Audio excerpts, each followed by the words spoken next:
Hello, I'm Bob Wilkinson, and I wrote a book called The Black Cloak. It's actually the author of the book is R.S. Wilkinson, and I'm him. I'm he. I have to be correct in this. There's a lot in this book that's not correct. And it's correctly written, but it's not correct. It's politically incorrect, some of it. And this is really a book that's a memoir, and it's a collection of stories about my life. Starting from when I was 6 months old until now, at the age of 81. And the stories are all absolutely true. Of course, there are no exaggerations or stretchers in there, even though they're hysterically funny. So I'll start by reading chapter 2 to you, because chapter 2 explains the cover of the book. The Black Cloak shows why I had the Black Cloak all of my life from the age of 6 months on, because it's the Black Cloak of disapproval. I seem to have been stumbling into little incidents here and there that people disapproved of for some reason whatsoever I cannot figure out. And the first explanation of the cover comes in chapter 2, page 11 of the book, and it's entitled Girls. Girls were challenging for me, especially at 7 years old. They did not play like boys, they didn't run like boys, they didn't yell like boys, they didn't understand anything about secret club passwords or covering your back with lies, and they could not be trusted to keep any secret at all, not even for 2 days. They often squealed the whole program to adults. Yep, tattletales, the worst of all traits.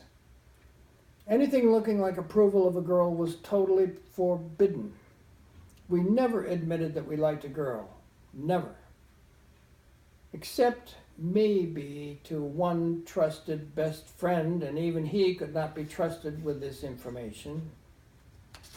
The first girl I secretly liked was Sally. She lived next door, well, actually 2 doors away, and she was smart. As near as I could tell, all girls were smart.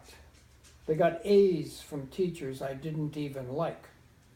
Actually, I only liked about one teacher each year, all through grade school, which was a long, long time, as far ahead as I could even imagine. I'll get back to teachers, but Sally was neat. She ran all gangly-legged, feet splaying out to the sides, kind of rocking left and right, and her smile went across and then down at the corners without showing her teeth, which made her brown eyes look alive with mischief and as if they were miles deep, way deep. When she was closer than 3 feet away, my legs felt strangely rubbery and the pit of my stomach hurt.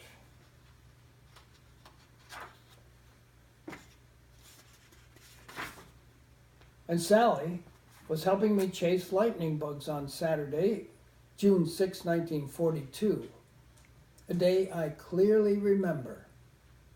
The bugs were low-flying in the lilacs on the edge of our backyard, and I tried to show off by jumping up to catch one in my hand.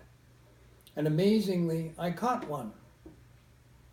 Sally said, "Give it to me and I will do you a favor." I opened my hand a little, and the lightning bug lit up and glowed for a second or two. Sally placed her hand over mine and gently closed her fingers to capture the bug.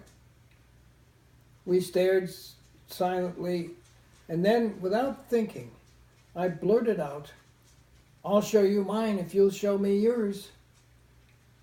Sally looked at me, eyes wide open, while her face changed from innocent joy to wrinkles between her eyebrows, to tight-lipped concentration, to a slight curl up at the corners of her lips, tight smile.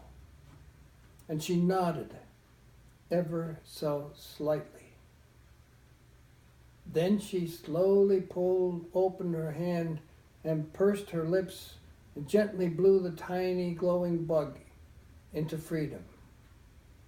I had never thought of doing this before. Girls were off limits. We had no clue what they looked like, really. Sex was not discussed. It was never even mentioned by our parents or any other adult. And all we knew was that it was forbidden to even talk about it. Therefore, we didn't know anything except the girls were different. And it was whispered that they were missing a penis. I had bragged that I actually knew what our thing was called because Mother had told me to stop calling it a hoser. And she said it was a penis, so this must be true.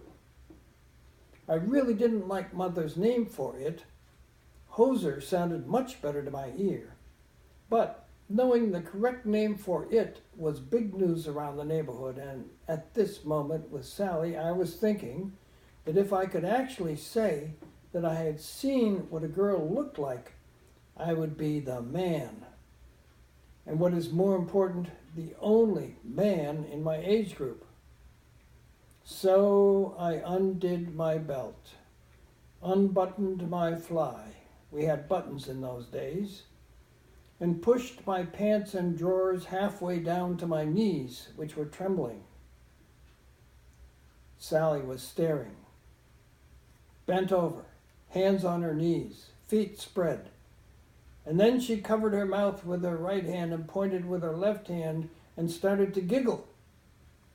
Suddenly she turned and ran off toward the house, her house, and she was gone.